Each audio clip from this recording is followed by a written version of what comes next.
बहुत पुरानी बात है। गौतम बुद्ध एक शहर में प्रवास कर रहे थे। उनके कुछ शिष्य भी उनके साथ थे।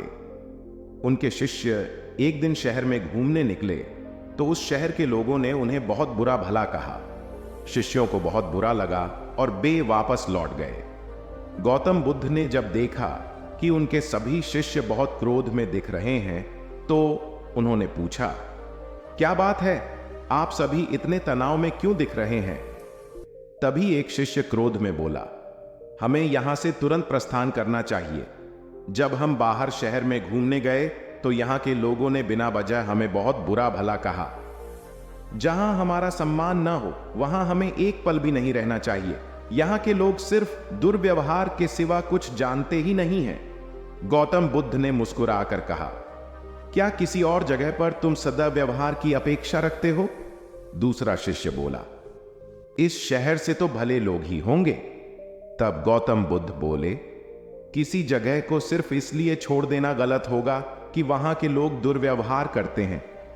हम तो संत हैं, हमें तो कुछ ऐसा करना चाहिए कि जिस स्थान पर भी जाएं, उस स्थान को तब तक न छोड़ें जब तक अपनी अच्छाइयों से वहां के लोगों को सुधार न दें।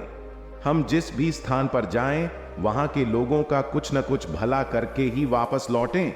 हमारे अच्छे व्यवहार के बाद वह कब तक बुरा व्यवहार करेंगे? आखिर में उन्हें सुधरना ही होगा। वास्तविकता में संतों का कार्य तो ऐसे लोगों को सुधारना ही होता है। सही चुनौती वो है जब हम विपरीत परिस्थितियों में खुद को साबित कर सकें। ये सभी बातें सुनकर बुद्ध के प्रिय शिष्य आनंद ने प्रश्न किया, उत्तम व्यक्ति किसे कहते हैं? इस पर बुद्ध ने जवाब दिया, जिस प्रकार युद्ध में बढ़ता हुआ हाथी चारों तरफ के तीर सहते हुए भी आगे बढ़ता जाता है, ठीक उसी तरह उत्तम व्यक्ति भी दूसरों के अपशब्दों को सहते हुए अपना कार्य करता रहता है।